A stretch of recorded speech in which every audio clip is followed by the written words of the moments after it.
You're doing a fine job, man. Well, thank you. I thought fine.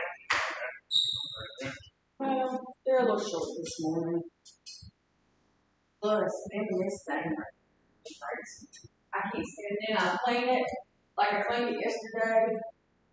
And then I walk through like 10 minutes later. Swap. And if they weren't in counseling groups, I would have did it. Are you all right? Oh, yeah. Like no mom.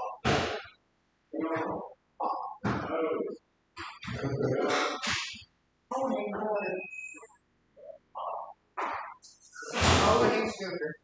Ordering sugar and loaves. Ain't no mom.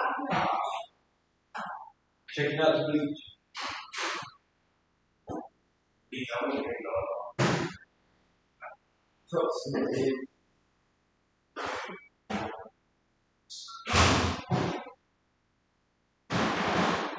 So we're going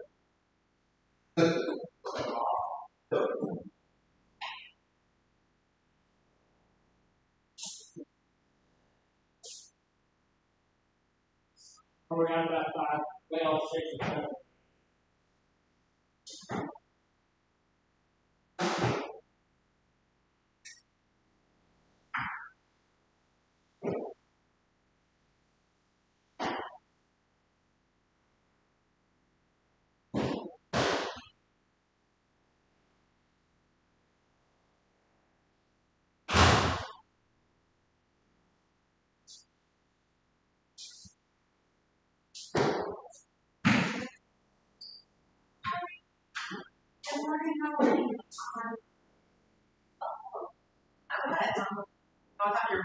Oh, no. Okay.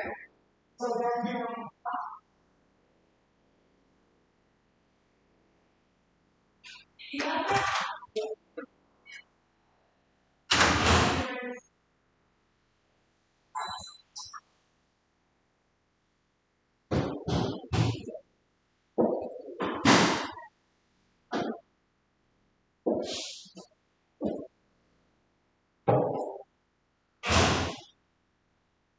Is there still coffee biscuit?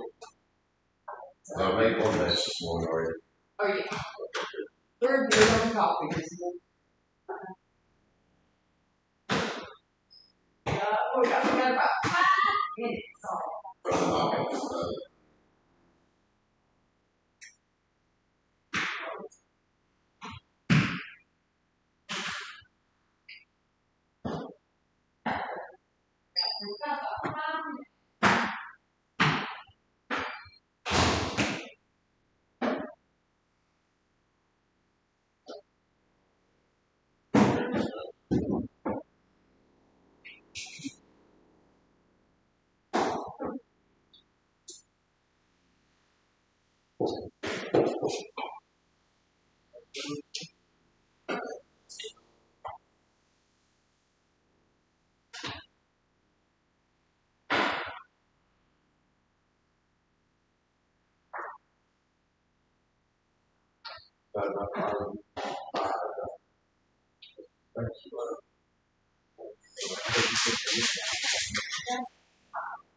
Yeah.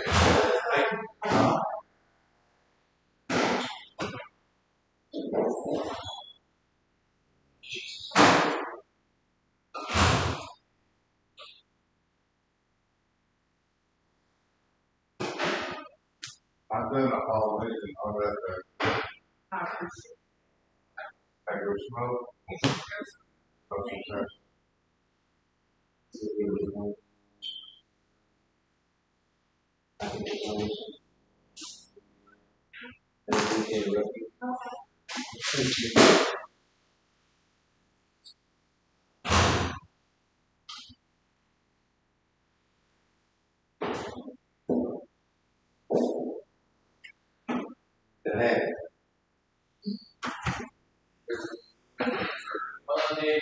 The first time I had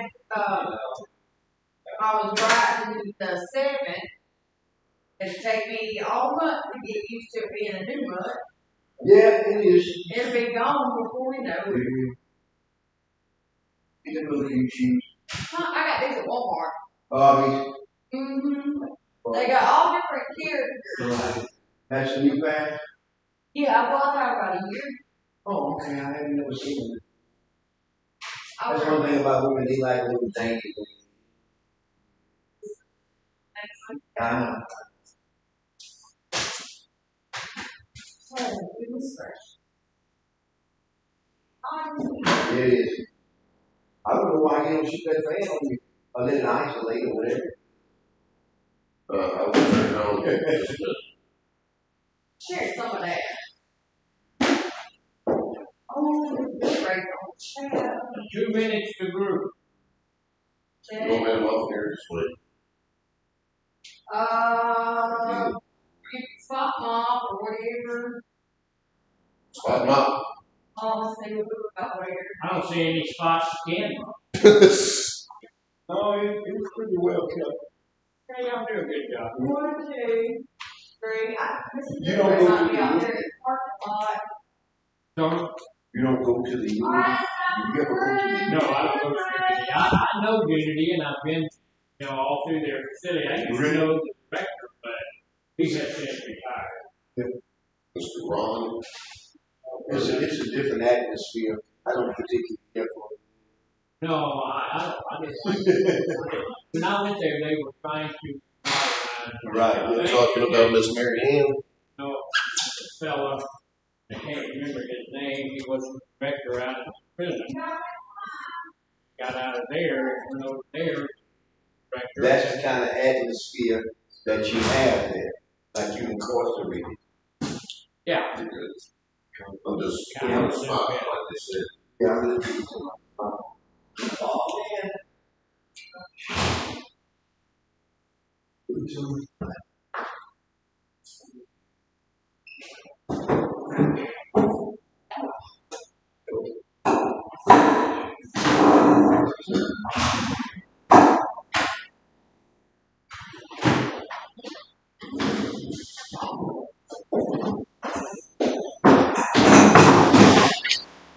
Oh, Mr. Don, look at it. Yeah, that'd be great. Hang shit up.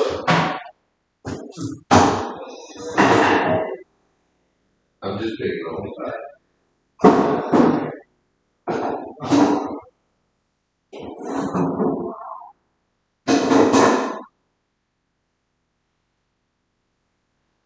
Yeah. All right, it is group time.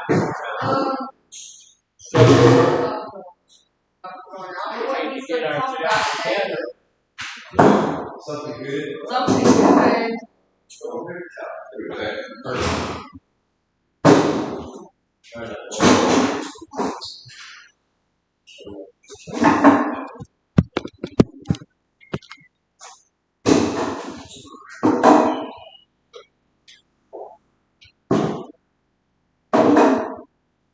All right, so if you're at north or at south, we need to remember that we need to fill out our sign-in sheets. Make sure you get your name on there. Make sure your name is legible so that I'll know who you are, and I can get you credit for the group today. Make sure you have your book with you, and hold down the traffic and all of that, because we're going to be having group, and group starts at 9 o'clock. So we have several of the folks that are not here for group this morning, and that will be noted. Went to the doctor. So yeah, some folks are not here, and that's understandable. So also this morning, our group goal for the day is to learn how we can help stop domestic abuse or domestic violence. This week has been all about the family, and so we end the group. It's Friday. This is the last day we're going to be talking about the family for a little while. And we're ending it kind of on a sad note because we're going to be going into the violence that can happen in the family, and unfortunately, that happens a lot. And we're going to be talking about that a little bit. We're going to be focusing on what we can do to make sure that we can stop it, slow it down, do something to help in that situation because that's not a very good situation at all. The other thing is we have a question that we're going to put out at every group every day. So the question today is, what animal has more than one heart? Octopus. So, okay, you blew the whole thing. So now we'll have to come up with another question. And so that's Got 3 hearts. don't when you do that, you destroy the whole thing. So that's all for today. So we don't have any question for today. Here's the deal: as we go forward, when we have a question on Monday, don't just blurt it out if you know it, because if you know it, that's you're going to get a prize for it. But if you blurt it out, you destroy the whole thing for the whole class, both classes, on both sides. So thank you for that. Thank you, Kenneth. Thank you for that. So I do a little bit of study, try to figure out, find something that would be a little bit, that's hard to know. Not everybody knows that, but we get this little bit of pride when I know it, and so I'm going to blow it. So okay, so that's blown for today, so we don't have a question for Kenneth is on that video. Did you? You don't have another one? Everyone, yeah. As I was going to say, we had that quiz. Oh yeah. You got another one? I do have several more, but when that's the consequences when you blurt it out, you blow it for everybody, so we're not gonna have one for today, and that's okay. We don't have to have one. The group doesn't have to be entertaining. It's not about that.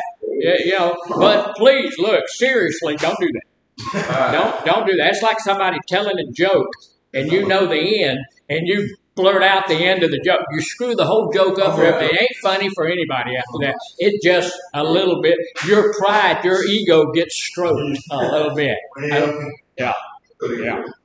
Well, I knew it. Yeah. Okay. So here's the thing. We should be bringing our books to class. If you didn't bring your book to class, then a pox upon you. So is this all of us today, or are there other people who are hiding out? This is it. This is it? Yeah, a bunch of them went to. Yeah, they did, and we had to, somebody went just a few moments ago, so that's okay. Look, we've been talking about the family. We're going to finish up talking about the family, but if you have your book on page 77, this is where we ended up yesterday.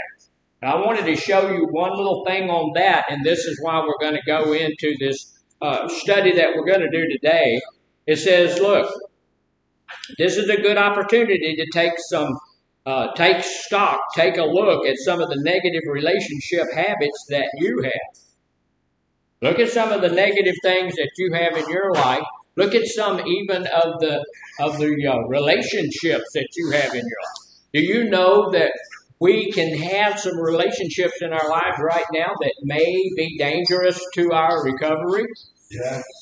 Yeah. And so if you have a relationship that's in your life that's dangerous to your recovery, what should you do with that relationship? We had one person said, end it. It's not healthy for you. The relationship is toxic. Not healthy, especially if you're adding, it can cause a relapse. And that's exactly what we're talking about. Mr. Freeman said it's not ethical to keep that relationship going because that can cause a relapse. Now let me ask you this: are people going to keep those toxic relationships going? Yes, they will.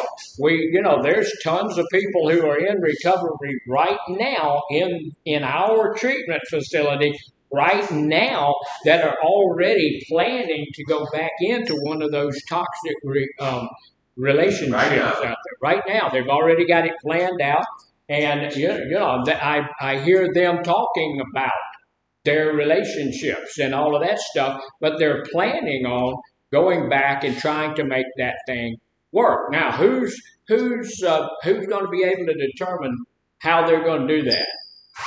Whether they're going to go back into that relationship, or they're going to end that relationship, or they're going to try to modify that relationship. Who's going to be able to determine how they're going to deal with that? It's completely, totally up to the person. Now, if you've got an issue, it's like somebody. I had a lady in a group of mine when I worked for another facility years and years ago, and she had cancer of the lung, but she was still smoking cigarettes. Does that make sense at all? No. But every one of the counselors, myself and the director and everybody else that had anything to do with anything told her, look, you shouldn't be doing this. This is not smart at all, because you already have this issue. It's going to kill you. And, you're just adding to it, and that's not a good plan. And so she said, well, this is my life. I'll do what I want to. And that's the same way people see these really bad relationships. They say stuff like, well, this is my life, and I'll do what I want to. Correct? Yeah, right. Right? And is that true? Yes. Sure, it's true. However, that's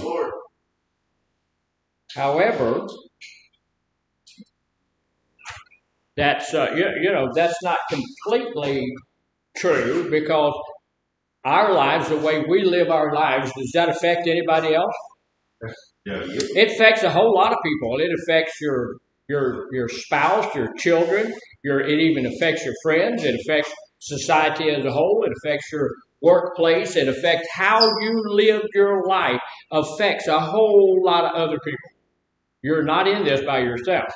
You're in this with a whole lot of other people. Now, yesterday we said we have to be a little bit selfish about our recovery, and we do have to be a little bit selfish about our recovery. But when we are deciding how many people we are hampering, hurting, causing issues with the fact that we're using, that spreads out to a whole bunch of people. Spreads out to a whole lot of people. The fact that we're in treatment, does that affect anybody else? Yes, it does. Sure it does. How does the fact that I'm in treatment affect other people? I'm not with my family right now. That may be a good thing. Could be a bad thing. But I'm not with my family right now, so that affects somebody. My children are being raised by somebody else. That affects my kids. I'm not where I should be. I'm not at work today. That affects society. We need you, and we need me, and we need all of us working, being part of the greater plan. And it affects the fact that I don't have a whole bunch of money coming in because I'm not, doing the stuff that I do to bring money in. Right? Right? Right. So it does affect more people than myself. Yeah, it affects. Yeah, it does. And so, and here's the deal. We need to understand that it does. We need to get that down to to ourselves. We need to understand that it does affect other people. Now, y'all see the marvelous art up here. Now, I have been pretty selfish about that stuff, but in this one, I've told you, if you want to take this, it's going to cost you a quarter. But I'm going to tell you, if you just want to take a picture of it, you can get that for a dime. Okay, I'm still. I gotta make a little extra on the side. So if you want a picture of my drawing up here, you're gonna have to pay me a dime. So up here, look, what is all of this? I don't know. I don't know what it means. You can't get it. Does that person look angry? Well, yeah. Yeah, he do. Yeah, they kind of look angry, and Yeah. they have their fist all balled up and everything else. And look, he says right up over it my way. What's the rest of that? My way or the highway. That means we're going to do it my way. You don't have anything to say about it. You have no input at all. We're going to do it my way. And this guy's screaming and yelling, or girl, I don't know if it's a guy or a girl, but, screaming and yelling and all of this kind of stuff. Yes, sir? And sound that bad. What they want things, they want what they want, when they want. Yeah. And they, you know what I'm saying? My way or the highway, like you just said, they want what they want. And it's have that bad. They want like they want the drug or charge for instance. They want what they want, how they want it, they want Right. They want what they want when they want it. And that's a good point. We want what we want when we want it. It's my way or the highway or no way. And you notice all of these other people over here. Yesterday we said we're connected to people, but look, these people that you notice what's problematic about this group of folks that are standing over there. They're probably family members, but you notice how they're separated from the one who's screaming and yelling and doing all of that crazy mess. They're not up there close to him. They're not up there near them. They're completely away from him or her or whatever that might be, right? So this is where family violence comes in. This is where all of that family abuse and the family violence and all of that mess comes in.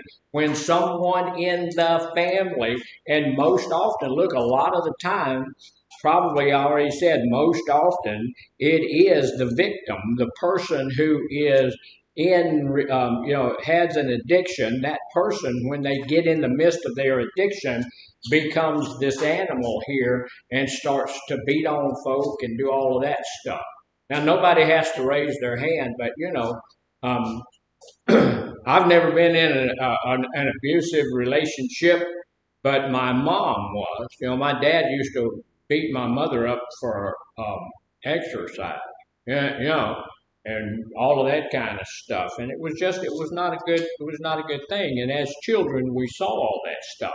And your children, if that's going on in your family, if that's going on in your situation, your children are seeing all of that kind of mess as well. They see that. And there's either one or two ways that your children are going to go. Well, was your father a violent man, or he was an alcoholic, or he just violent by nature, or did he drink alcohol or something like that? I know a lot of alcoholics, not all of them. You know what I'm saying? Some of them alcoholics, they beat their wives. You don't got to be an alcoholic to beat your wives. No, you don't. But I know some alcoholics when they get drunk, they'll hit their wives. And some men, they just violent. They ain't got to have no addiction. They just violent. They want to hit their wives. That's true. There are some people out there that just have a violent streak in them. They use that anger and all of that stuff for power thrusting, and they do that just because that's who they are. When we start using alcohol and drugs, then we are not mentally where we're supposed to be. My dad was usually a really good old boy until he started drinking, and then once he started drinking, he started doing stupid stuff, which is what alcohol and drugs are for. They will cause us to be able to do the things that we shouldn't be doing. So here's some things about what is domestic abuse anyway? What is domestic violence? Beating on your spouse. Beating on your spouse. Okay. Anything else? All right. You don't have to be the spouse. You kick your son in the ass. You don't have to be the wife. Domestic don't just be the wife. You can hit the kids. It ain't just the wife. It could be anybody. Domestic violence means that you're violent and you're in a domestic situation and you're hurting somebody with the way that you're doing. And it's not always physical. It can be verbal. It can be financial. It can be all sorts of things. So here's what abuse between romantic partners is what we're going to be talking about, because that's the most abuse that's going on out there. And they are organizations, and I used to belong to it. I can't think of the name of it right now, but if it comes to my mind, I'll let you know. But there's organizations out there that stand against that and have to be trained to be part of that. And so domestic violence between romantic partners, known as domestic abuse or intimate partner violence, can take a whole lot of different forms. It can be overt. What does that mean? Right out there in the front, and everybody can see it. It's overt. Covert means it's hidden, but overt means everybody in the world knows that's happening. When you came to my house, it wasn't a hard thing to watch my dad beat my mom. He just did that, and he was drunk all the time. So it can be overt, such as physical violence. Anytime there's physical violence, it can, people are going to be able to see that. If your wife goes to the doctor and she's got bruises and bangs and all of that kind of stuff, it's pretty easy to figure out what's going on. So, or it can be subtle, kind of like such as controlling a partner through finances, emotion, other forms of manipulation. I was working at a facility, and I was sitting in my office, and I don't remember what I was doing, trying to kill time probably. But I was sitting in my office, and a guy just kind of walked past. And first off, you can't just walk down the hallway in any of these facilities. They're all a little controlled, But in this guy came through the front, went past the secretary and down the hallway. Okay. Say it again? What type of facility?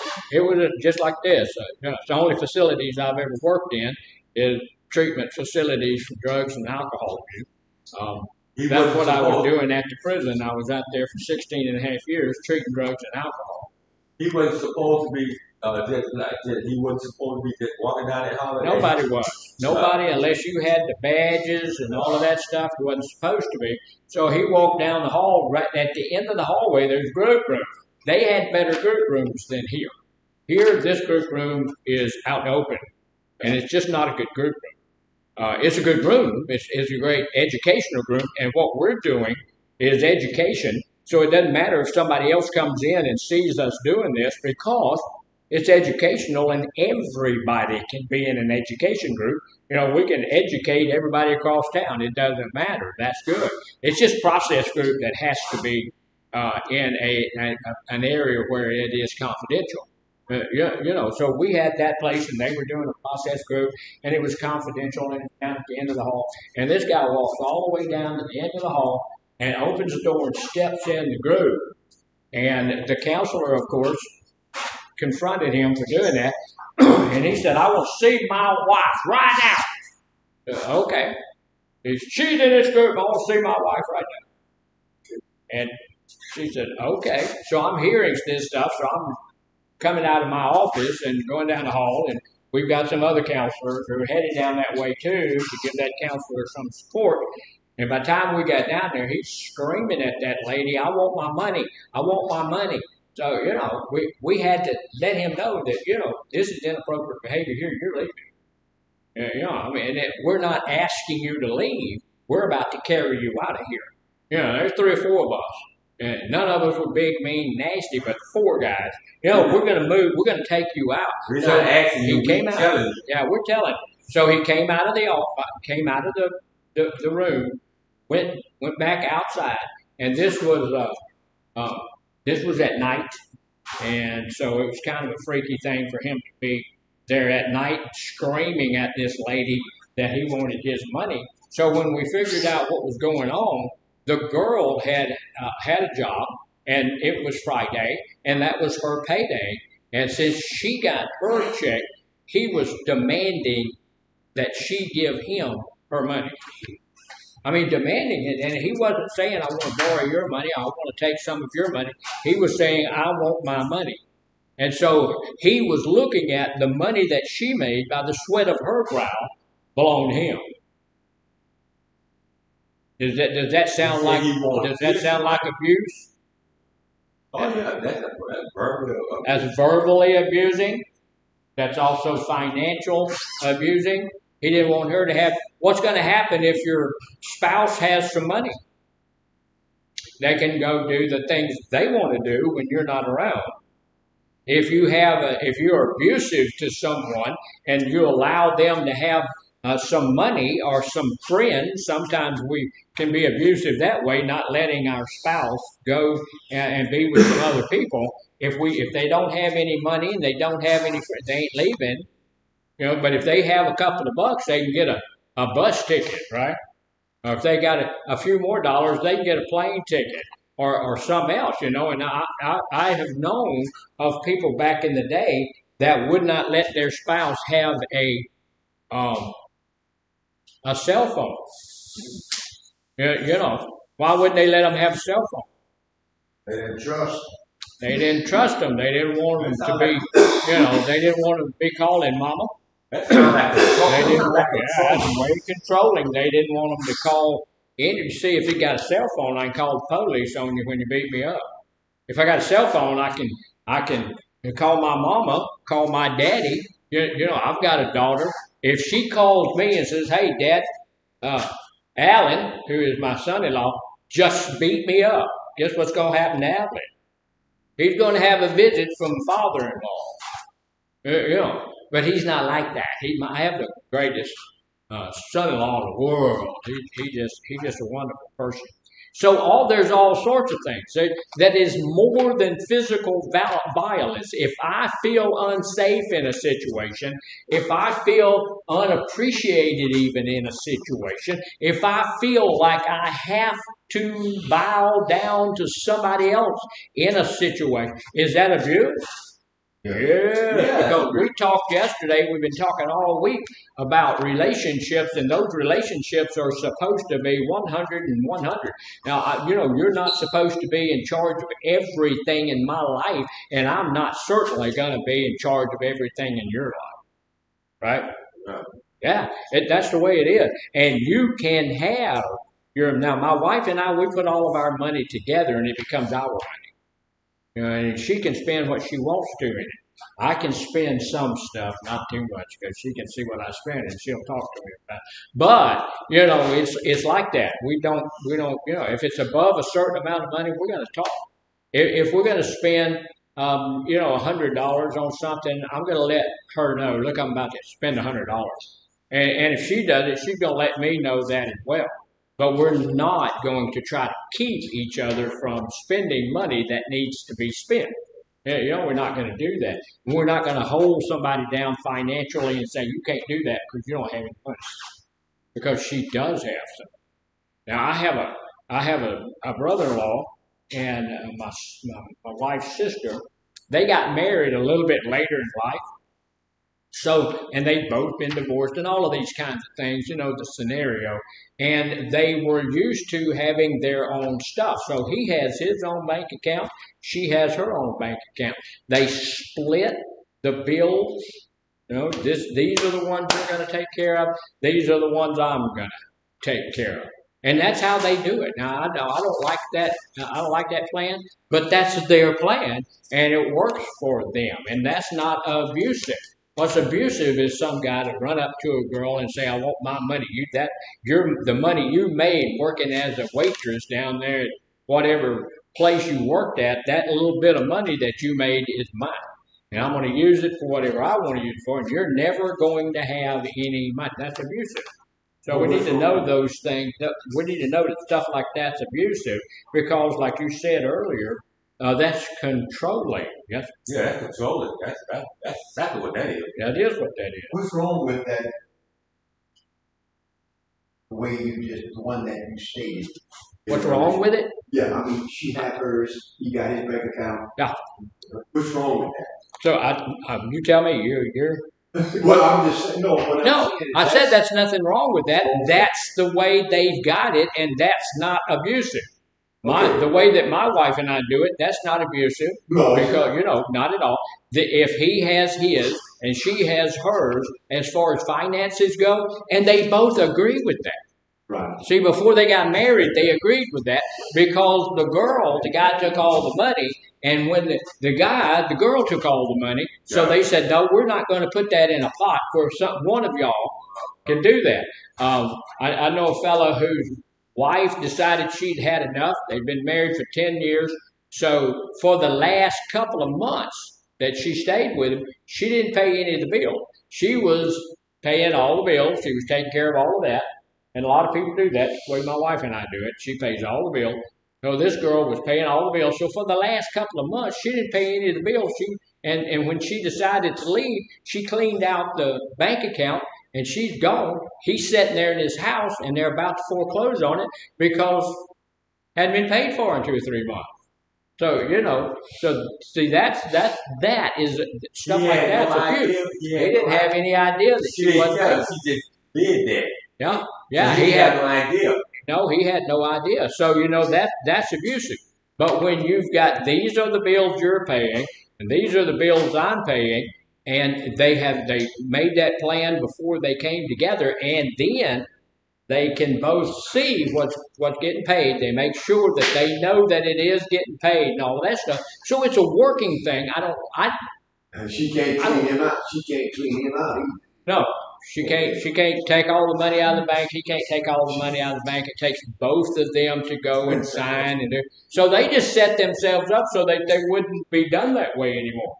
And that's okay.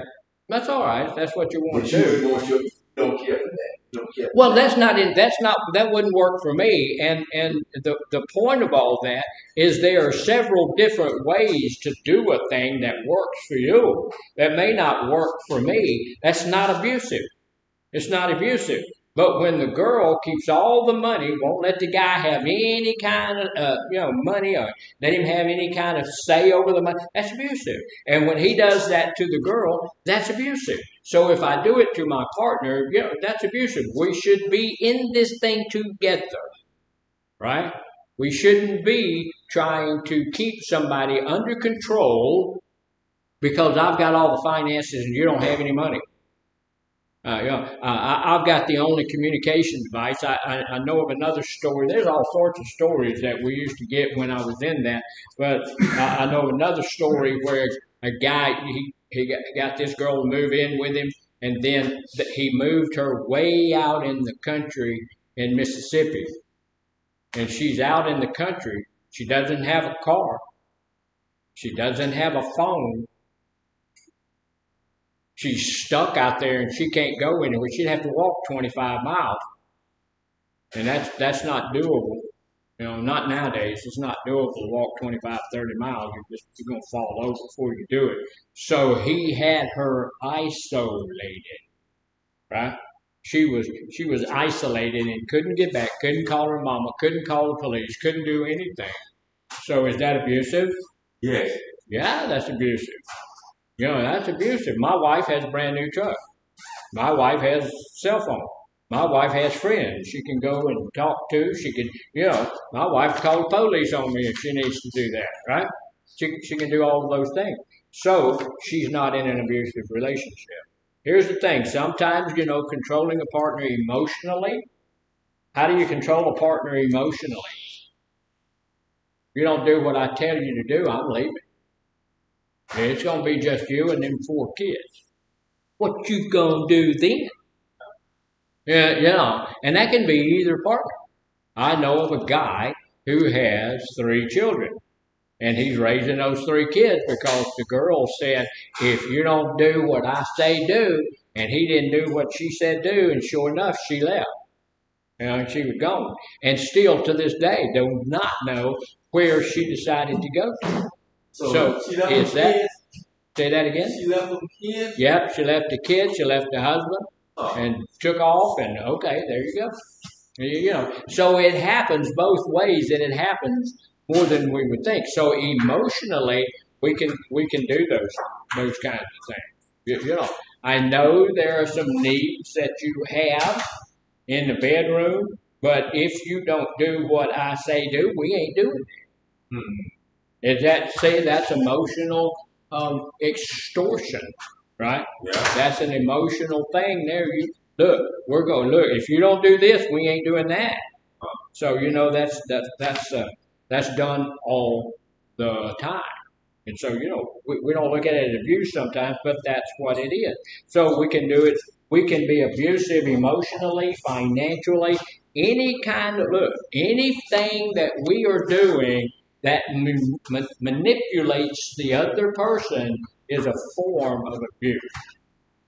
If you have to manipulate someone in a relationship to get your way, that's an abusive relationship and you don't need to be in it. If somebody else is attempting to manipulate you to make you do what they want you to do, that's abusive. Yeah. Right? All right, so here's some common what happens when we find ourselves in an abusive relationship? What happens? We got to respond to that. We got to react to that abusive relationship somehow or another. You know what? We're human beings. We're emotional human beings. We are going to respond to an abusive situation, right? Yeah, we are emotional. Yeah, we are. So here's the deal. Here's some common reactions to any type of abuse. One of the things that we see happening a lot is folks will fall into a place of depression. The person that is being abused will become depressed over that. Can you imagine that? You know, if something happens once, maybe it happens twice. You can usually work through that if things are all right. But if it happens every day, all day, then after a while, if you cannot extract yourself from the situation, you're going to become a little depressive about what's going on there. And sometimes we see a lot of people having suicidal thoughts. So, if this life, living like this is not worth it. Living like this is not acceptable. So, I'm just going to take myself out of this situation, and the best way that I know to do that is just to end my life. So that's something we never want that to happen. The second thing underneath that same place is denial. A lot of people get into denial when abuse is happening. I've talked to a lot of people that had they beat up all the time. They had all these things, everything that we just talked about. They didn't have any money. They weren't allowed to have a phone. They weren't, and I have had some people tell me that would never happen in my life. Ain't no letting nobody, and that's a good thing. But that's not true for everybody. There are people out there that get trapped in a situation like that, and a lot of them will be denying that stuff. When I'm talking to them about whatever, and they're all beat up and they're all of these kinds of things. I had a lady that was, her husband was beating her in the back. He was hitting her with a belt, and she showed it to my wife, and there were big old welts all the way down her back. Guess why he was beating her up? She was going to church. What? Yeah, he didn't want to go into church, and so he was beating her up, which was okay. So here they deny that the abuse is occurring, and they do that sometimes innocently. They seriously don't believe that this is abuse. When the guy is once or twice a week slapping you around, is that abuse? Yeah. Yes, that's abuse. Yeah. Here, how many times is it appropriate for one partner to slap the other partner? Yeah. Never. We just don't have that right. Now, if you're a lady and your husband is about to take a bite of a piece of poison, yeah, let's slap it. But it is never appropriate. Other than saving their life, it is not ever appropriate for somebody to put their hands on somebody else in a relationship. Yeah, and I had a lady tell me one time during one of these sessions, she said, "Look, if I see him looking at another woman, I'm going to slap the snot out of him." It's not appropriate. She said that? Yeah, she did say that. And it's not appropriate. Here's the deal, men are visually motivated, when a lady walks past, they're going to look over because there's a lady walking past them, not because they have any anything that they're going to try to do or anything like that. They're just looking, and it's not appropriate to slap that person. It's also not appropriate to slap someone for any other reason. It's just not. And so that can quickly turn into abuse, because if you slap somebody one time and, you feel good, you feel powerful, you feel like, hey, I got that person in line to doing what I want them to do, then the next time when it comes up, you do it again. So, I've been married all these years, but if my wife decided she wanted to slap me, it wouldn't have happened like that. I'm not going to stay in a relationship where I have to wonder whether or not I'm going to get hit that day. So hitting's not good. These people also come up with some other things like resentment, and they're going to resent the person who has gotten them in that situation. They're going to respond to that in anger. And when we get angry, what happens? Our IQ drops 40 points, and we'll start doing things we wouldn't normally do, like shooting people in their sleep, things like that. Aggravation or aggression. When we're being held down like that and abused, at some point we become the aggressor ourselves. And if the person that is doing all of that stuff to us, if we cannot stand against that person, if they're that much stronger, bigger, more powerful, then we'll become an aggressor to the children that are weaker than us, or someone else in the family that's weaker than us. So a lot of times this is where substance abuse comes in. One of the things that we were doing when we started using was pushing down those feelings. When my feelings are hurt, I drink. When I'm angry, I drink. When I'm frustrated, I drink. So I'm pushing those feelings down. So if I'm in one of those abusive situations, when that abuser goes away, then I'm going to be taking the pills. I'm going to be drinking something. I'm going to be having a little wine. Everybody knows it's okay for a lady who is at home by herself all day to have a glass of wine in the afternoon. No, it's not. I was being facetious. But if we are in an abusive relationship, we will use the alcohol to push down these bad feelings that we're having. A lot of other things happen to us, a lot of other reactions. We, of course, become afraid of the abusive partner. When that partner tells us something, we're going to do it. Why? Because we love them and honor them and respect them. No, we should love them, honor them, and respect them. But because of the abuse in that relationship, all we do is fear them. And when we fear somebody, is that a good? No, that's not a good place to be. Most people who are murdered by someone that is afraid of them. So that happens. So we fear that person. We also, once you get into fear and you're staying in that place, you're going to have anxiety, shame, and self-blame beginning to get in there and work on you as well. I have a lot of anxiety. One of the greatest things that we have to prescribe medications for is what? Anxiety.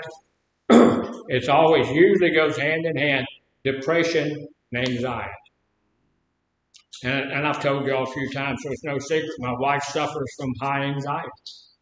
Right now, today, after I get through here, I'm going to have to go over to the Ford place and buy some mirrors.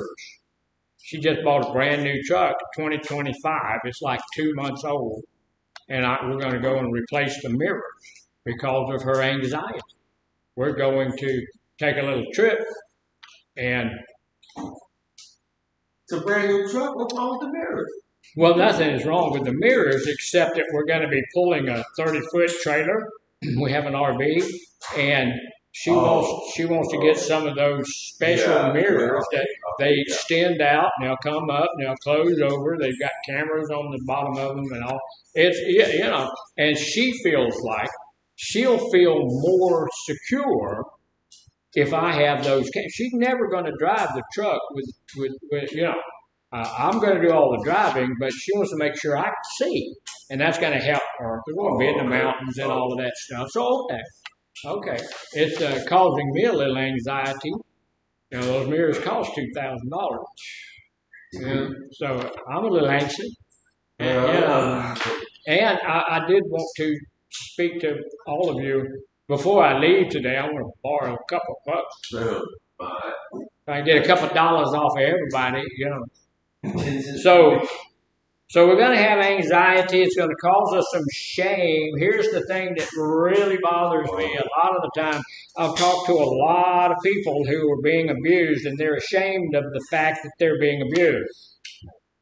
You know, they get ashamed of the fact, how on earth would myself, how can I allow myself to get into that type of a situation? How can I do that? That don't make any sense at all, that I would allow myself to get in such an abusive situation, and so they just feel shame about it. That's one of the other reasons they don't want to talk about it. And then, and self-blame. It's my fault. I've had so many people tell me that, both male and female. Well, if I didn't do this, he or she would not feel compelled to do that. And in the truck back seat of my brother-in-law's car, and we're going down the road. My sister's sitting over here on this side, and he's driving the car. My little brother and I are sitting in the back, and they're going down the road arguing, as you know, couples will do. And she just would not shut up. And her name was Ola Marine. Why my mama named her Ola Marine, I don't know. But her name was Ola Marine, but we called her Tiny because she's about that big. And she married a guy named John Short. So she was Tiny Short. Yeah. So and she just wouldn't shut up. And she just kept on. And David told her, he said, look, stop it, shut up, be quiet. And she just wouldn't do it. So after a while, he just punched her in the face. You know, my little brother and I were looking, and immediately she shut up. Yeah. So it worked like a dream. It worked like a charm. Was it the correct thing to do? No. What you gonna do? What would you do instead? Nothing. Let her go ahead on. Just let you know. If you get to the place where you're aggravated enough that you know you're fixing to punch this other person, stop the car, pull over in a rest area, get out and take a walk. You know, I've had so many people tell me I cannot help but get angry sometimes. Yes, you can. You are in control of your own emotions. If you are not in control of your own emotions, let me know. I'll control them for you. You know, or the guy with the gun in the back. We'll control them for you if you can't control them yourself. So you can't. He kept asking her to shut up. Said more than one time, he kept asking her to shut up, and she would not do it. Then soon he popped her, but he kept asking, and she would not do it. He said she would not shut up.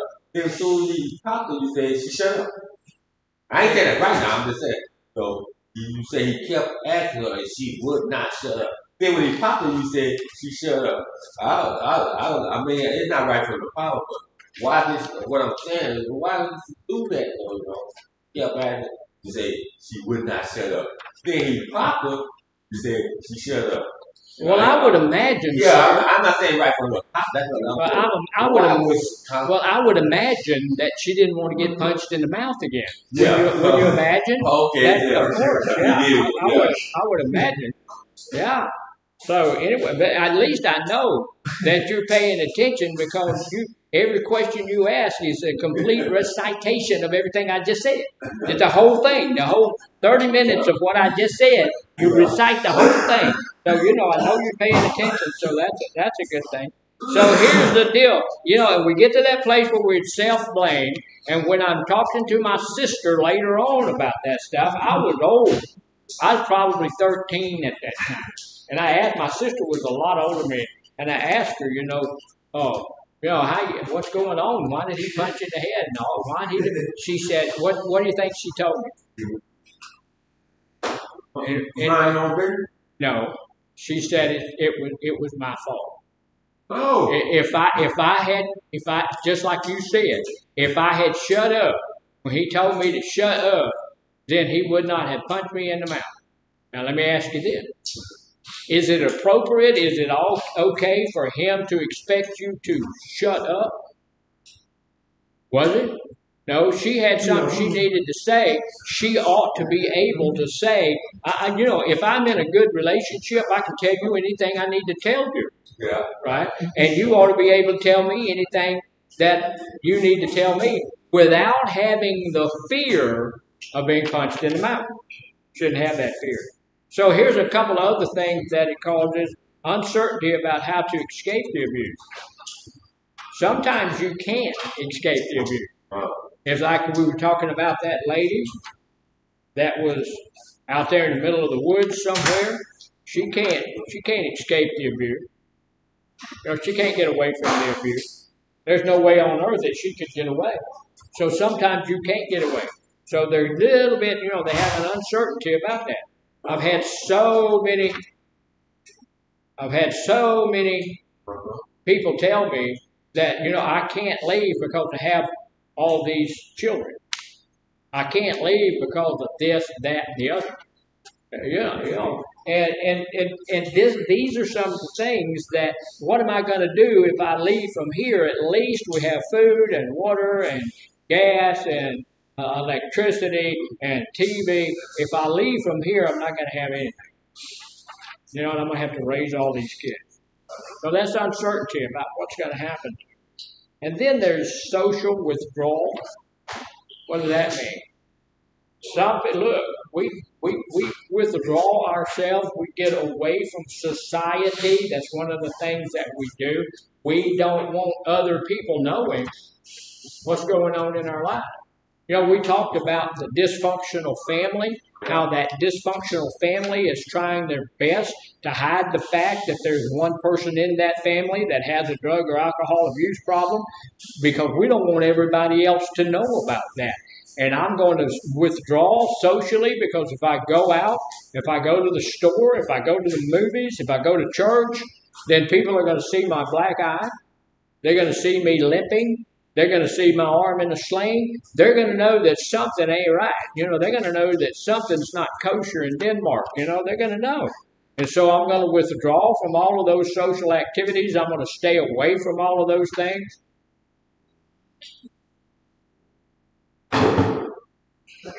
Can't possibly lay that down up here. Now, that's the impossibility, Got to get that in that garbage can, because if we don't get it in the garbage can, it will catch on fire. So we have to be, and I will tell you, you did run into that chair and that table, but you missed that table over there. So the next time you do that, you might move a little bit, and you'll hit that table and then this table, so it'll be able. All right, so social withdrawal. Now, here's the deal. Why do people stay in abusive relationships? Why do you think somebody would stay in a relationship? I'm going to tell you what. I'm not quite like that. If I'm in a relationship and you want to punch me off in the head, I'm gone. I'm not going to be there. I'm going to defend myself to start with. And I got a little game. I'm getting older. I don't want to get beat up and all of that stuff, but I'm going to do what I can, but I'm not going to be fooling around with you. You're going to be in jail, or you're going to be something or somewhere that you don't want to be. But, so why would people stay in a relationship where they knew that it was an abusive relationship and it's not liable to cease? It's not probably going to stop. Why would they stay in a relationship like that? To not be alone. To not be alone. That's a good thing. Why is he, Miss Kim? Why is he not in group? He's got lazy. He's got lazy. Okay. But is he sick? I was just wondering if he's okay about walking all through here and disrupting the group like that and getting sandwiches and coffee and stuff. He's well enough to come. So if he's sick, you need to stay with the sick people. Okay, so here's the deal. There's a couple of things, like you said, just to have somebody to be with, just not to be alone, just not to be by themselves. A lot of the time, that's the driving factor behind why people are not, because they're afraid. And I've had people tell me, look, I've got these 3 kids. I've got these 5 kids. You know, who's going to want the girl with the skinny leg? Who's going to want the guy with the big head? Yeah, you know.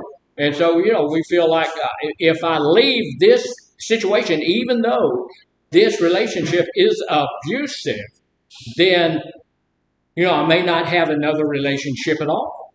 And that's just not, you know, and it could be true in some situations, but it's usually not true.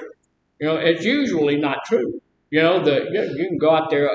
There are other situations that you can get into. The abuser may threaten suicide. If you leave, I'm going to kill myself. That true? Not usually. They're not usually going to kill themselves. Does it happen? Oh yeah. Oh yeah. I had a lady in our grief group, and the guy said, "Look, if you leave, I'm going to kill myself." She said, "Okay." So he had given her a chain with some kind of locket on it. She gave that back to him, and she said, "You go ahead." And she left. Guess what he did? Yes, he did. He blew his brains out. And when they found him, he was laying down. He had the chain that she had given back to him. He was wearing that chain, and it was full of blood and little bits and pieces of his brain and stuff. So it does happen. It's not usually, it's exactly what it says. Usually it's a threat.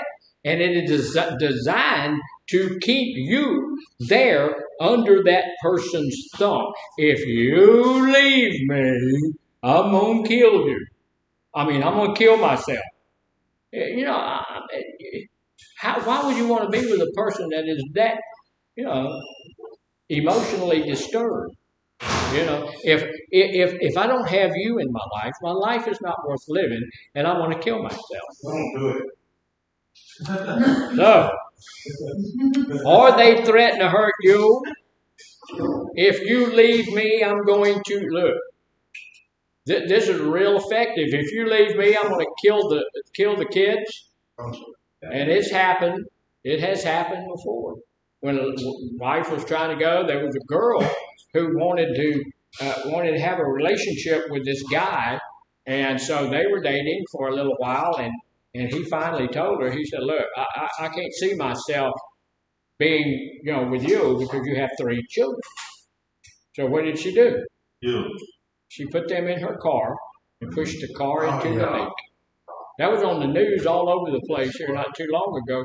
So some crazy stuff like that happens, right? He says, look, if you get out from under this abuse, if you leave this abusive relationship, I'm going to kill all your kids. And then another one is I'm going to kill your pets. Is that effective? Oh, my wife has a dog. And she loves that dog. I'll guarantee you, she would stand toe to toe with you and walk on you if you fool with her dog. And it's a husky. It's a big old dog. It's, you know, sheds all over the place, all that kind of stuff. And you can't go anywhere. Can't do anything. Got an 88-pound dog you got to carry with you. So, you know, or property if the victim leaves. I'm going to burn your house down. You know, if you try to leave me, now I'm gonna go burn your mama's house down. I'm gonna shoot your dog, burn the house. You know, all of this crazy mess just to get. Why would I want to be in a relationship with someone I had to threaten to make them stay in that relationship? Boy, that don't say much good about you, does it? If I have to threaten that person to make them stay in the relationship with me, boy, that's a bad place for me to be. You know, I can't get somebody to stay in a relationship with me unless I threaten to kill their kids. Oh, man, good, great. You're something special, right? But that's the way it is. And when they do that, then the person that's being abused will say, well, there's nothing I can do. I have to stay in the midst of this abuse. I can't risk my children being hurt. I can't risk him killing my goldfish. I can't risk him killing himself. I don't be responsible for another human being's life, right? Most of the time, when somebody tells you that, it's a threat. They certainly don't mean it. But is it always just a threat? No. And that's why it's so effective. Because some person who wasn't thinking with the correct brain at that point in time actually carried that out. And look, suicide is, how often is suicide the best answer? Every 30 seconds. Every 30 seconds? Well, you're entirely wrong. Suicide is never the correct answer. What do we say about suicide? Suicide is a permanent solution for a temporary problem. That's right. Yeah, and okay, I'm too pretty to take myself out. I know that. Yeah, look, what would the world do without me? Yeah, come on. Yeah, so can't do all that. So here's the deal: the victim may fear more severe abuse, though, if they're caught trying to leave. How about that? Scared to make the guy or the girl mad at them. I don't want them to know I'm trying to leave. I don't want them to know, look, if you slap on me, don't think I'm going to be here when you come home tonight. It ain't going to work like that. You put your hands on me in other than a loving way, you're going to draw back a nub. And we ain't doing that. You're not going to do that. I saw that thing the other day where a whole bunch of people beat up some okay. Some guy hit a middle-aged woman, and okay. There was don't be doing that. I'm an older guy. Don't come trying that with me. It ain't gonna work like that. I'm not the one to try to abuse. There's other weaker people. You better find somebody else. And we need to all be like, look, we are self-assured, positive human beings who do not deserve to be abused on any level. You don't deserve that. I have talked to so many people that they didn't say it like that, but when they got through with the conversation, you knew they felt like in some way they deserved it. Just like we deserve a 15-minute break. So take 15 minutes and come on back in here. Did I miss much? Almost all the good important stuff. That's a little bit, I will tell you. I ain't going to tell anybody else. Okay. A little bit rough. Yeah.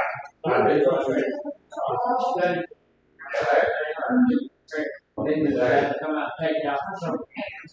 If it's imperative, it's needed to happen. Well, yeah, I'm ready. If not, Yeah. Yeah.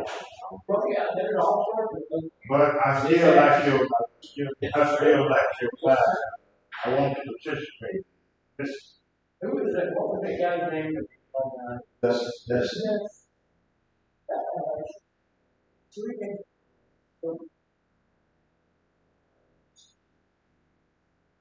Amazing. Yes.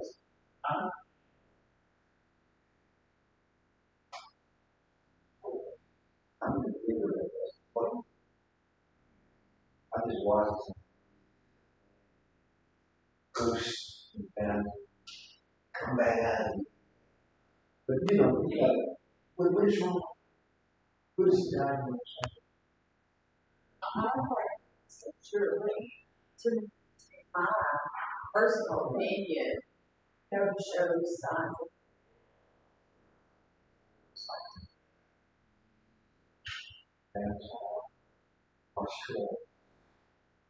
it's hard for we try to get him to Oh, you can't recover? yes, if we can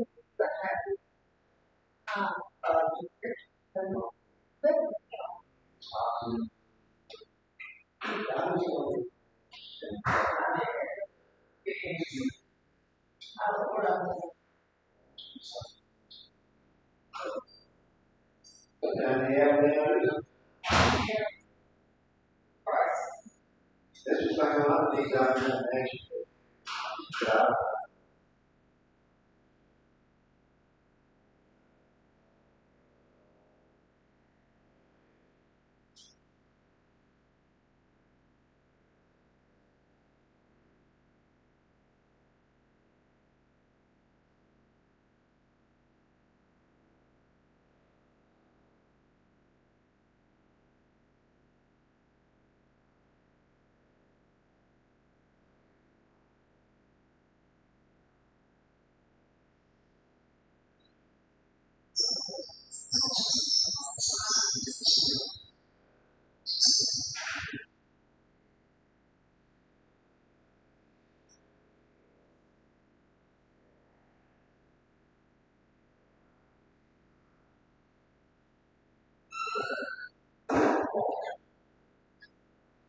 Give it a go.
Please, sir. Lights off. You can leave it on. Mr. Quentin should be here in a little bit.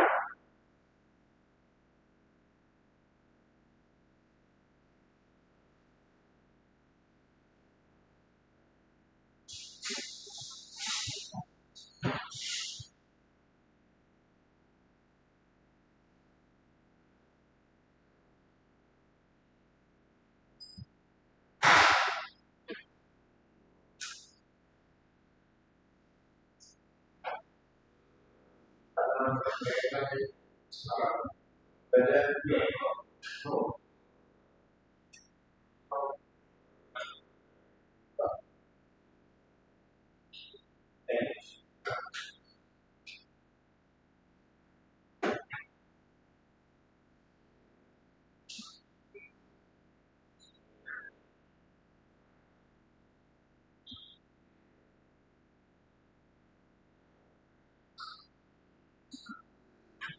And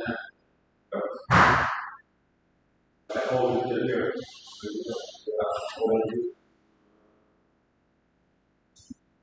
And I hold it to here. You won't.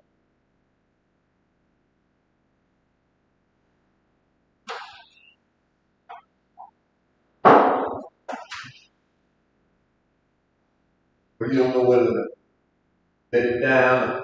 I know, it was starting to give me a little bit of a headache. I guess. Oh, really? That becomes more of I know, it just gets in my way a lot of days. Thank you. When I tell you something, you take it back. Well, I make myself.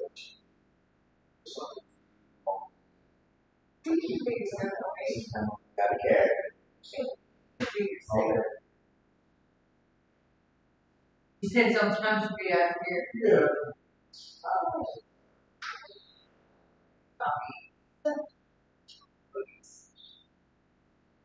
For ourselves. I might have to go get some, but there might be some. I was fine. I thought I saw some outside that used to somewhere. I might, I think I snatched from.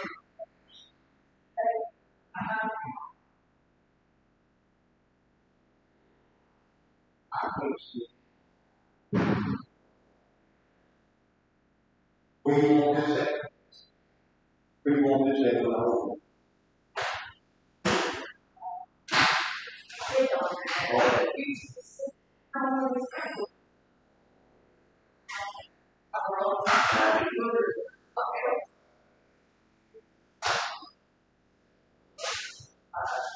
Just what I have. I know, the gym, I think I picked that out. I'll give it I get the occasion, I have to find out what it is.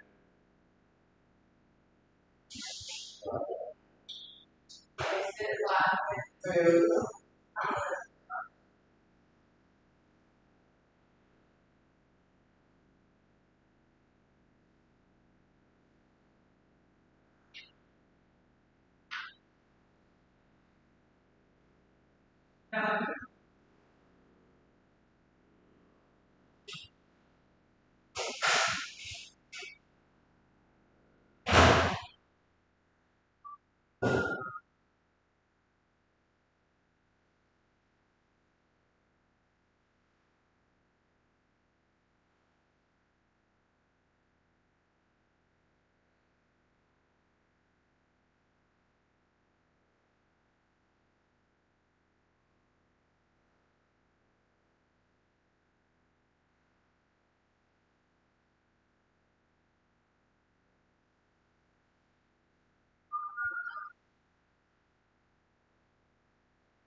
Well,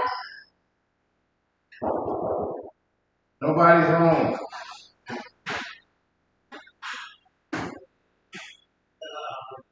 There's a lot. Sometimes you can wiggle it and they will lock that up. Let me in.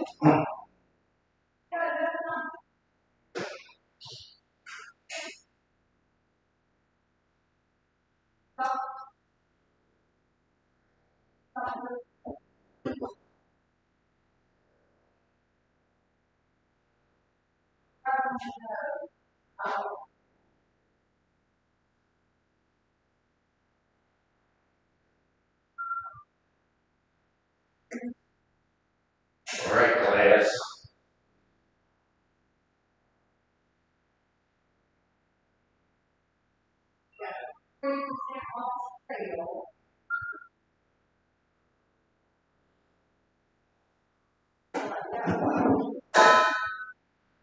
Okay, class.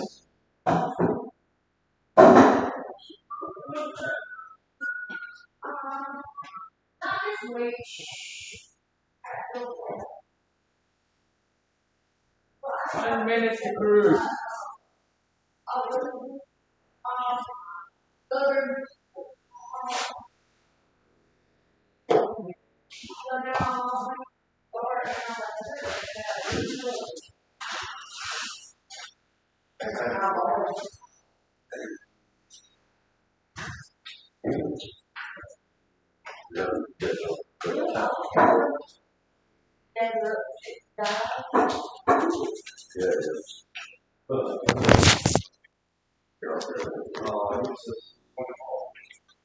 Surprised it's not sour out.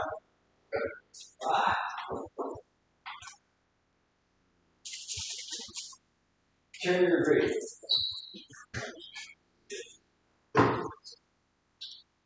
Oh, we have the gas treatment now. That one I was saying.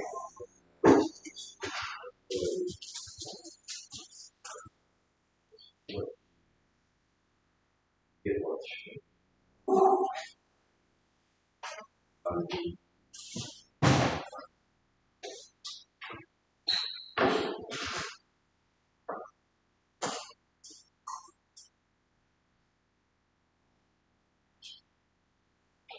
All right. Second part of group. We're going to continue with our domestic abuse program. Talk about that for a little bit more.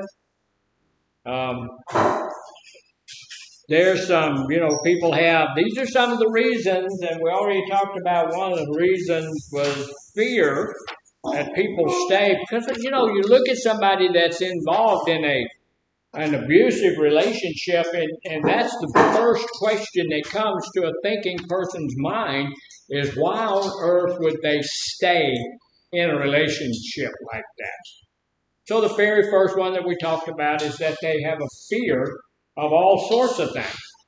Fear of abandonment, fear of being alone, fear of getting worse treatment when they get back because, you're pretty much sure that you're going to get have to come back at some point, all of that thing. The next thing that they look at real close is rationalization. That means that somehow or another we look at it and say it's okay. And let me share this with you in case you were wondering. It's not okay. Not okay for us to be in an abusive relationship. It's not okay to be the abuser. It's not okay to be the victim. If you are the victim of an abuser, you need to know that's not okay. So who needs to do something if you're the victim? Yes, the victim does. That's self-explanatory. It is pretty self-explanatory. You do. You need to take the initiative and do something. There are, like I told you, I was in an organization that was working to stamp that out, all of that stuff, and that organization and others are working real hard. And it's called FIP, and those people are trying real hard to get that to stop. But look, we cannot depend on those people even ever finding out. If you're hiding it, if you're not being very open about it and stuff like that, then most people are never ever going to know. If you keep it hidden well enough, you may be the only person that knows that you're in that type of relationship. So you need to take some initiative and do something about it. Right? Yeah, right. Yeah, you need to do that. Now here's the deal. We have this rationalization going on. The victim may believe that they deserve the abuse. And just look, for whatever reason, that we get that kind of idea in our minds, it's not true. You do not deserve to be abused by any other human being on the face of the earth. That's not sound reasonable when you say you think you deserve the abuse. That's not. That don't make sense. It's not reasonable to think you deserve that. What you do deserve is a good, healthy, stable relationship where you've been in that relationship for years and years and years and years, and you've never been abused verbally, financially, emotionally, or physically. It just doesn't happen. And if there's somebody in the relationship that feels like they have to use some of that as a tool to keep you, then that's an issue. And you need to know that that's not good. So, they tell themselves it's not so bad. They feel the relationship is otherwise good. Everything going on is wonderful. He's paying the bills, or she's taking care of the kids, or otherwise everything is in pretty good shape. Just every now and then beats the snot out of it. Just every now and then treats me like dirt.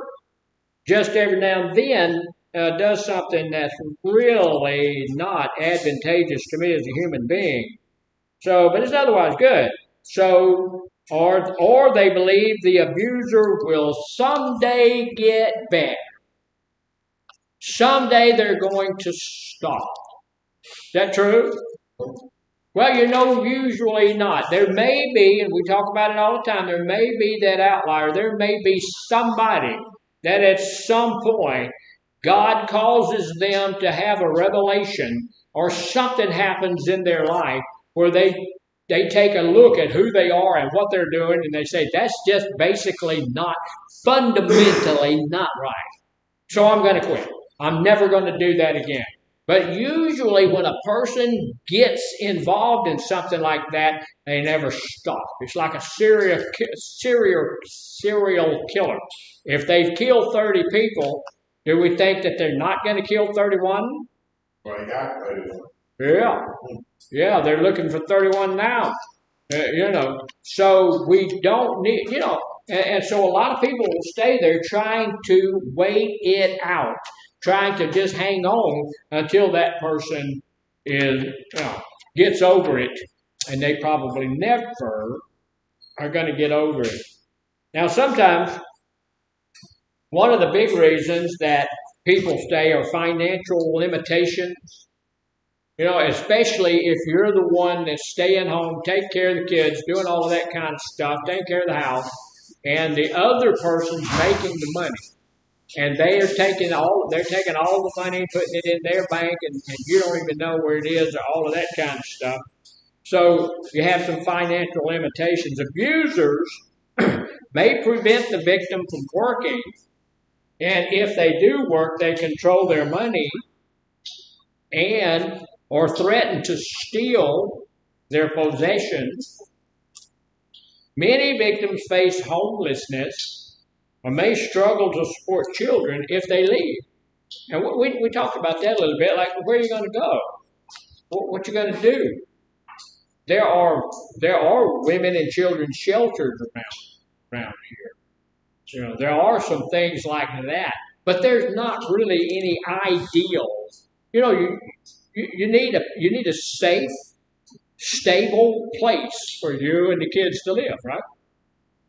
And if you're facing homelessness when you get out of here, or if you're facing homelessness, or if you're facing a really bad place to live or something like that, when you leave the abuser, that may give you pause to think before you decide to act, right? Hey, where am I going to go? What am I going to do with these kids? How are we going to survive? So I can understand that to some extent. But what we need to understand that even in that situation, that doesn't make the abuse okay. We need to figure a way to deal with it. There's family, there's friends, there's somebody, and all of those people ought to already know. The first time there's an abusive situation in your household, every family member, all of your friends ought to know. That should not be a secret. What did the big book tell us about our addiction? We're only as sick as what? We're only as sick as our secrets. Your family is only as sick as its secrets. The abusive relationship is only as sick as its secrets. So we don't need to keep any of that secret. And ladies I see sometimes with a whole lot of makeup on, trying to cover up black eyes and stuff like that. Yeah, I ran into a doorknob. No, you ain't that short. No, you didn't. Bubba hit you in your face. And that's what we ought to say. When people say, how come you got that little shine? Bubba hit me in my face. And what, just standing there one day, and he walked up and hit me in my face. Everybody ought to know it. Because I'm going to guarantee you there's not a lot of respect for a guy who's doing that to a girl. After a while, somebody will end that. You're not going to be able to do that if it's not kept secret. Right? A lot of families don't like to get involved in that. You don't like it. Yeah. So a lot of families don't like to get involved in that kind of situation, but and I understand that, but But I mean, we turn around, it's up, and then they right. Right. So we don't want to get the guy to get mad at us and jump on. But here's sometimes we have to stand up and do what's the right thing. We talk a lot in here about doing the next right thing. And sometimes standing up like a full-grown man, standing up like a full-grown woman is the next right thing. Just do it. And, deal with the consequences. Been in that situation a few times. I have never enjoyed it. Y'all ever had anybody punch you in the mouth? Did you really enjoy that? It was not good. It was not fun. It's not good. Even if you're in a fight or something, and if you win the fight, you still got things that hurt for days after that. I don't know. I don't want to do that. So somebody's got to do that. Then and this is the reason that we don't tell our families, we don't tell our friends, and we don't call the police, is because there's a cultural stigma. And that's one of the things where the shame comes in sometimes. The victim may be part of a culture in which abuse is accepted, or divorce is strongly discouraged. They may risk losing friends and family if they attempt to leave an abusive relationship. Now, there's a couple of things in that kind of, okay. I don't believe in divorce. I also don't believe you ought to be a doormat. I don't believe the Bible teaches that you stay in a relationship, even if that relationship may cost you your life or your freedom or something. People are reading it the wrong way. I don't believe we ought to be doing it. I don't think the Lord expects you to be beat up and knocked around and tore up and all of that thing. And I do know that God does bless second marriage and all of that stuff. So, and look, here's the deal. If I'm getting beat up or if I'm getting threatened every day and if I don't have any money or a cell phone and I don't have anything and I'm abused every day and my culture don't like the fact that I leave that person, that's just too stinking bad. My family don't like, okay. Look, what you can do is go down to the river, get you a fishing pole, sit down there and don't like it because I'm leaving. I need to take care of me. I need to take care of, because I'm going to tell you, when the abuser gets through abusing on me, then who else does he have to abuse on? There's the kids, and there's the pet, and there's the other family member, and all of that stuff. That person has a disease. That person is in trouble themselves, and they need to be dealt with on that level. So cultural stigma, I'm not, and I understand that. I understand where I'm not going to leave him because my mother said, my sister, okay. I may have to, abuse at its apex, people die. And so, I may have some problems with my family and with my friends or so-called friends. But, I'm not going to keep myself in that place where I'm not safe, right? We ask you those questions when we come in. How many are you, do you How many people do you trust? Do you feel safe where you live right now? See, that's a question we ask. Why do we want to know? Because we want to know if you're in an abusive situation or something like that, so that we may be able to help you out. Not a lot of people tell me, no, I don't feel safe where I live because Babette is beating up on me. But we should. We need to get to where we can do that. Here's a couple of, we're going to talk, we don't have a whole lot of time left. We're going to talk a little bit about a few facts that a lot of people don't really know about abuse. And so we're going to talk about those facts for just a little bit. Abuse is widespread. When we say, when we talk about an abusive relationship, what do we think of? Some old boy beating up his wife. That's usually what, that's what runs through my mind when I was, like I said, I was in it for years. When I was with the best group, that was one thing we did. And we went to all the symposiums, we went to all the trainings and all of that kind of stuff. Some of those trainings were great. Some of those trainings were terrible. But we went anyway, But when I went and sat down there, the first thing that I thought about when we talked about that was some old boy beating up his wife. That's what I thought about. But that's not always the case. So it says, look, abuse is widespread. Both men and women may be victims. So how many women are victims of abuse? How many women you think in America are victims of abuse? It doesn't give us, but it says about 1 in 4. That's a whole bunch of people, right? 1 in 4 women, and if north over there, if you look around, usually you're going to have like 20 guys, there's 20 ladies in there, and 1 in 4 is in an abusive relationship. That's a lot. That's a lot. So with guys, it's a little bit better. It says 1 in 7 men are in an abusive relationship. So that would mean that one of us in here is in an abusive relationship. Not anymore. All right. So, and these are people who report experiencing severe physical violence from an intimate partner in their lifetime. Now, listen to the verbiage. It says, these are the people who reported, right? So there's a lot of people out there that are suffering abuse in their relationships that are not reporting it, right? Just keeping it secret and all of that kind of stuff. So that makes the number go up, which would probably be 1 in 3, perhaps. And then it says are reporting severe physical violence.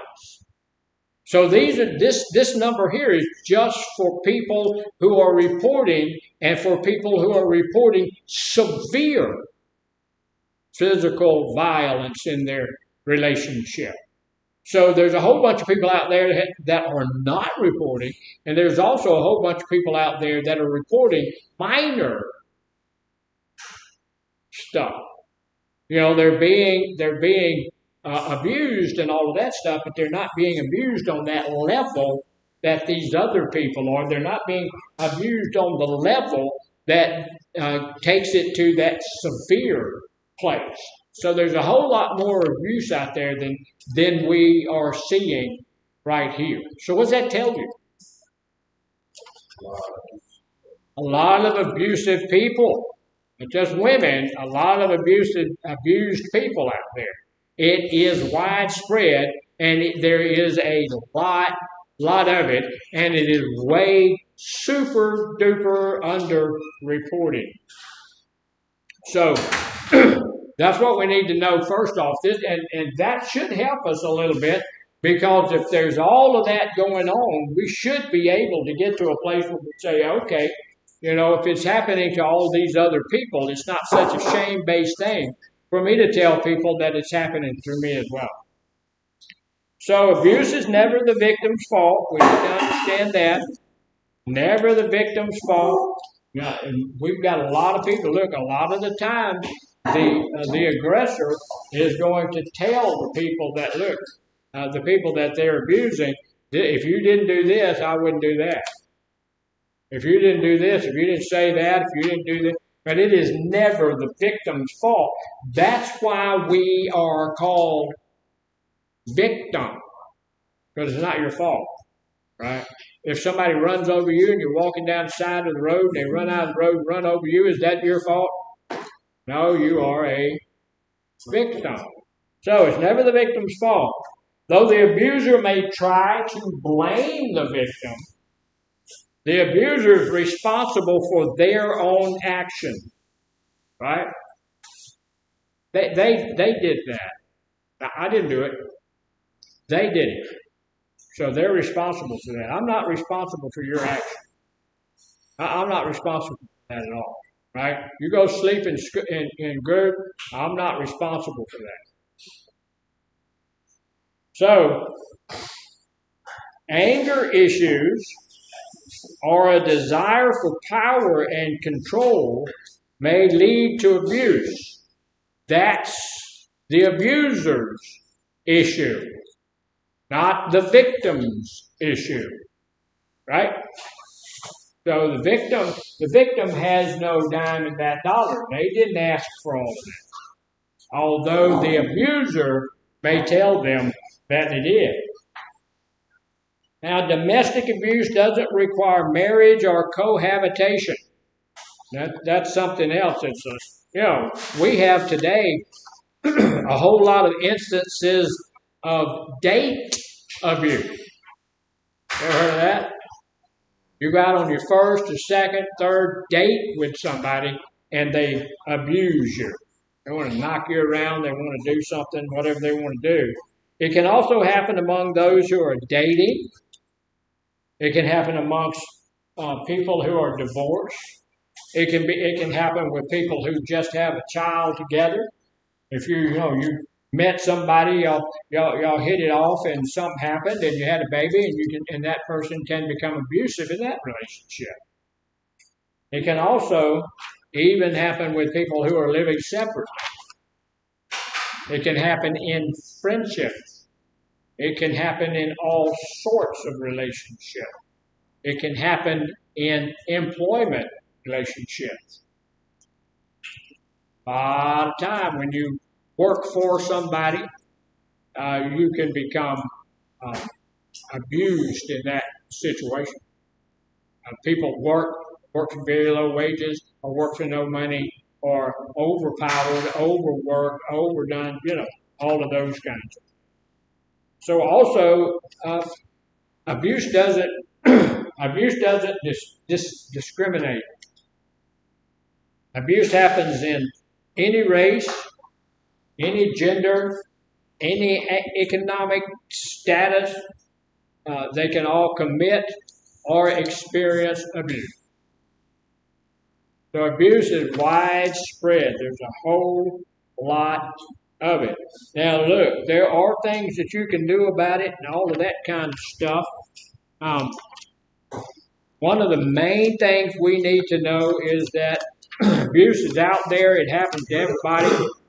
And then the most important thing you need to know is if you are in an abusive relationship, what do you need to do?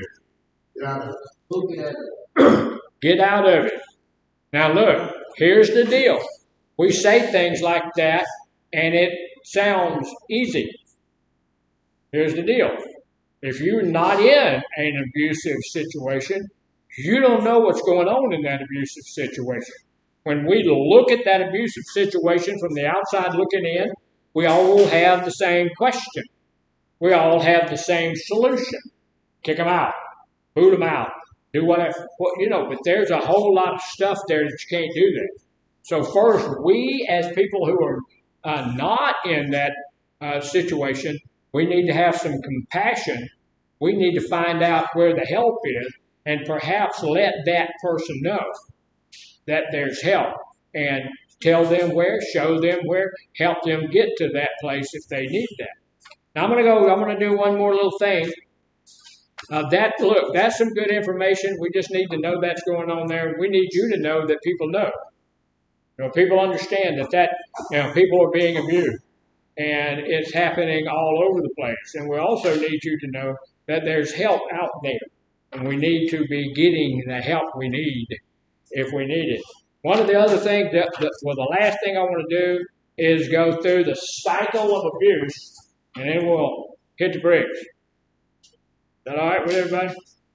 Or you going to jump? What if we quit early? That be all right? Yeah, look. You came in an hour and a half late to group, and you're agreeing it's okay to quit early. Man, come on. I see y'all looking, what's the group about? They ain't been here, they've been off lollygagging somewhere. Here's the cycle of abuse. Usually, you start off at a place called calm. What does that mean? Everything's okay. Nothing is happening. Nobody's beating on anybody.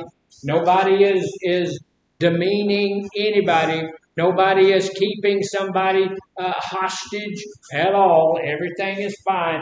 We're doing well. Everything is good. So we're in that place of calm. But then, what happens? Tension starts to build. What is tension? Yeah, a little anxious feeling, something goes on, we get a little bit aggravated, we feel like we need to do something about something, we have this issue that's growing, it's causing us some consternation, we're not exactly enjoying it, but it just builds up. It's not really a horrible, terrible situation, but it just continues to build up. It says tension, look.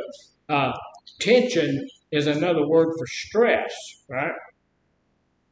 So we all know that stress can cause some nasty stuff in our life. So it says stress begins to grow from the pressures of just daily life. Other points of conflict, something happens that causes us luck. If you can't pay the car note, if you're a little behind on your house note, you're a little behind on anything, does that cause stress? Can that cause tension between two people? Yeah. Why did you spend all that money? We did a budget with a couple where he was really upset with her for spending money, and she was spending a chunk of money every month. There was a chunk of money, a pretty good chunk of money that she was spending every month.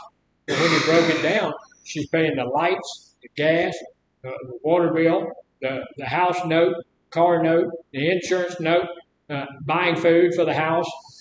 Yeah, she was spending a chunk of money. But that's all things that were necessities, right?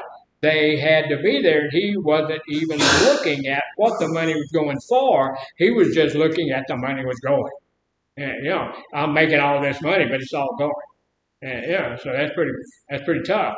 But, so that was causing tension between the two of them. The stress was building, all of that kind of stuff. So tension builds up, stress begins to grow from the pressures of daily life or other points of conflict. What can be another point of conflict?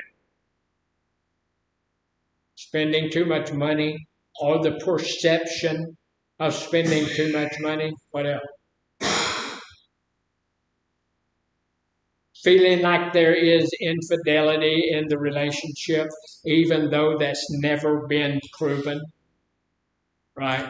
We don't know it for a fact, but we believe it, or we've got an inkling of an idea. Any kind of things, the kids are too noisy when I come home from work. Anything, any point of contention can cause that stress to build up. It doesn't take a whole lot. The dog sheds too much. The cat eats too much. Anything can be a point of contention, right? So look, so we're at that place where the tension is beginning to build. They have some other points of conflict, whatever they might be. then the victim may attempt to reduce the tensions at this point by complying with the abuser. If I know you're going to punch me in the mouth, I'm going to start doing what you want me to do. Okay, I'm spending all the money for all these things that we actually need, but there are some things we can do to bring that down. Start working at cutting the lights off in the room. My wife is the world's worst. I came up poor, so I just, you cut the lights off. I go through this building. I go to the bathroom, y'all, leave the lights on. I go to the rooms in the back, and nobody's in there but the lights on. That drives me crazy because we are paying for that. We're paying for all that, so it's not free. When I worked out the prison, that was a big thing. We had signs everywhere. Cut the lights off when you leave. The bill for the state of Texas is over $1 million a month just for electricity for the prison system. And so it cut the light off. Yeah. So we need to do that. So they are beginning to comply. They're doing whatever they can. Why? They don't want to get in trouble. They don't want to get slapped around. They don't want to get yelled at, cussed out, demeaned. They don't want to get yelled at, all of that kind of stuff. So they're beginning to do whatever it is that they can do to make the other person feel better. They're going to comply with everything. I told y'all a story about my dad coming home. We were starving to death. We only had beans. We've been eating beans for a while. So he came home, and of course we had the pot of beans. So what did he do? Threw the beans against the wall. You know what my mama did? Y'all remember? She got a big old spoon, scraped the beans back off the wall and off the floor back into the pot. And then what did we do with them? We ate them. But what did you remember what she told my daddy? Nothing. She's complying. He used to beat her up all the time, and she's complying. She's being nice. She's taking care of the kids. She's feeding the children, and she's not offering him any more beans. I'm sure he probably went and found something else to eat, but he wasn't going to eat any more of those beans. So Mom did all of that stuff, and we ate those beans, and I still remember that. You know what those beans tasted like? Beans. What do you expect them to taste like? They were black-eyed peas, probably. And then something, you're still on that cycle. Tension is starting to build, and then an abusive incident happens. So what's an abusive incident? Something triggers the abuser. Something triggers the abuser. Something happens. He's going to do something verbal, emotional, physical, or sexual abuse occur. So that can be anger, just getting angry. And remember, when you're angry, you lose 40 points off your IQ. So you're capable of doing stupid stuff when you're angry. Even if you're brilliant, you lose 40 points off your IQ. You're suddenly capable of doing stupid stuff, right? And so he gets angry, does stupid stuff. It's not a real bright thing to slap your spouse.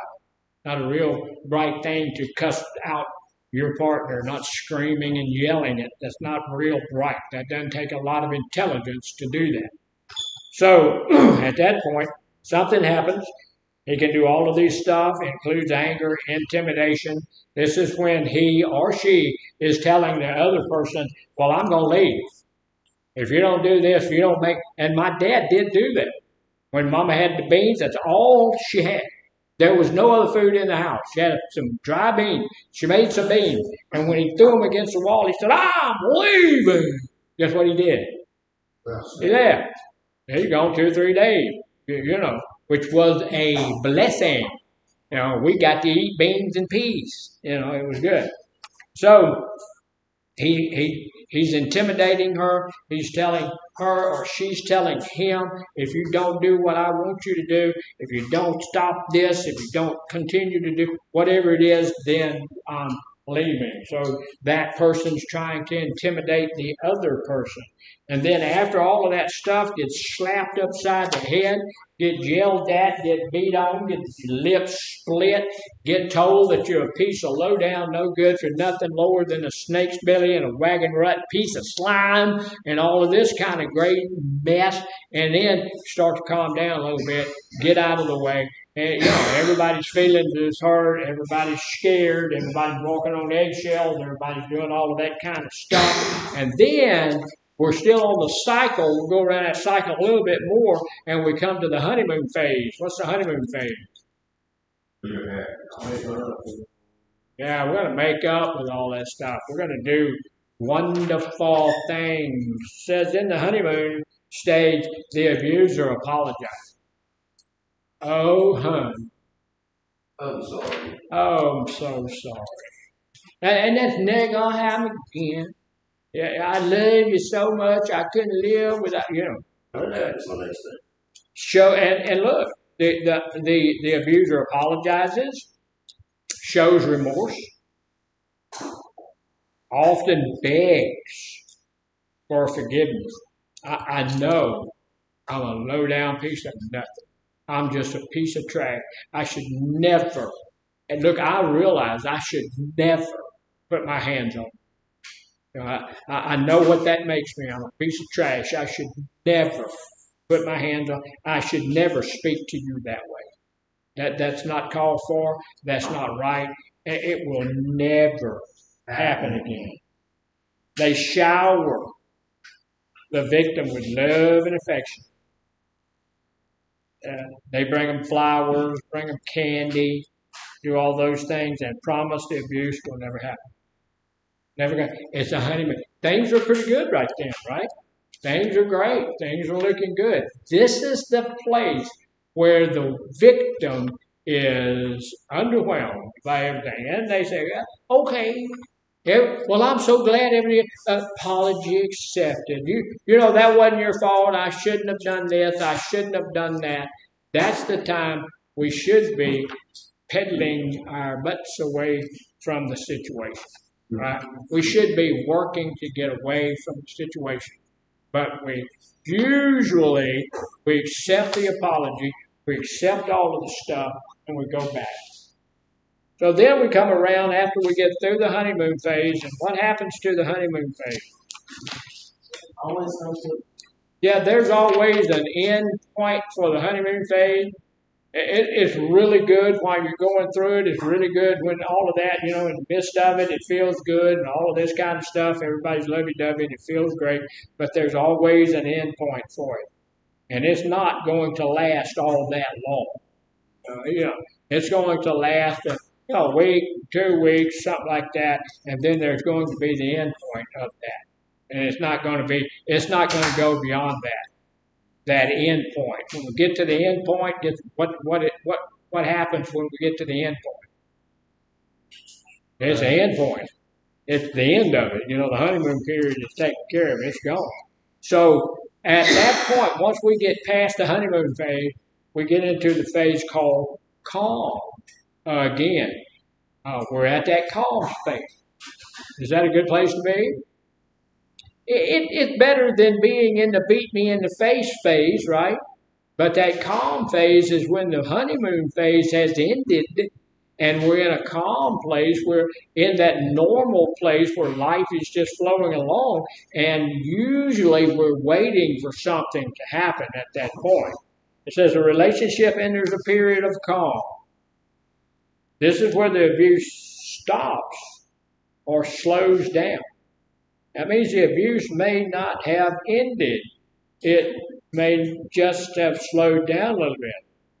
The abuser may continue at this point to ask for forgiveness, and he may make or she may make some positive gestures, some good things that lend toward having that normal, healthy, stable relationship that we are looking for.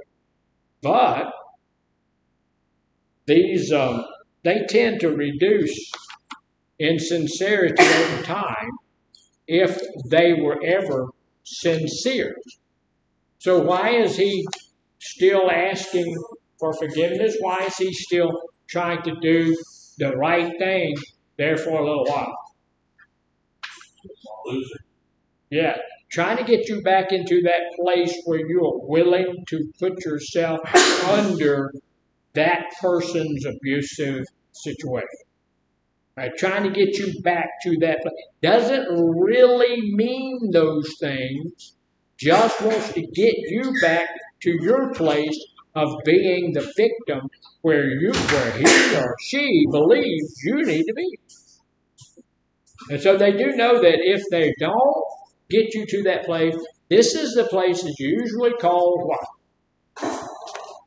Manipulation stage. We look at it as a calm stage, but at this point in time, the abuser is working toward manipulating you into the place where they want you to be. All right. So let me say this real quickly. The group here, for what the group was, you guys did a good job. I appreciate you. You only went on one trip today. Thank you, sir. So we did pretty well for today. Now, we had a goal this morning when we started. What was the goal? Nobody remembers the goal. The goal was that we were going to learn more about domestic violence and abuse and what we could do about it. So, you think we accomplished that goal? Okay, thank you. I appreciate it. I think we did. We know more about domestic abuse now. One of the classes I did, there was a gentleman there who told me that he had never heard that men were also victims of domestic abuse. And a lot more than we think. 1 in 7 are victims of severe domestic abuse. So it's a big deal for men as well as for women. What do you think one of the big reasons men don't come forward when they are in that type of abusive situation? Embarrassed. Embarrassed. Yeah, they're embarrassed. Nobody wants to come up and say, hey, my wife beat me up. Right? But I'm going to tell you something. It happens. There are in the United States, and I did not get the number, and I apologize, but in the United States, there are thousands of women who are killed every year, dead every year by the men who love them. I hear people tell me all the time, and I think it's the worst saying in the world. And if you use it, stop it. Shut up. I just love her to death. What? I love him to death. So you love me enough that I should be dead. What? Don't do that. But these men say they love them, but thousands of women are killed every year by their partner, by their mate, by their spouse. And it's a little bit better for men, but hundreds and hundreds of men die every year at the hands of their abusive spouses. So this is a serious thing. Yeah, it's serious. And so we need to at least be willing to stand up and say, hey, look, I have an issue there. It's just like, we have to do that when we get into recovery from alcohol and drug abuse. One of the first things we have to do is get honest with ourselves and say, I have a problem there, right? So whether you're a guy or whether you're a girl, if you have an issue with that, and if you're leaving this treatment facility and going back into an abusive relationship, you need to talk to your counselor and let them see what they can do to give you some ammunition to help you when you get out of here, right? Don't push you guys up. Y'all did a real good job over here. I am certain that you did a good job at North. Make sure you give my sign-in sheets for the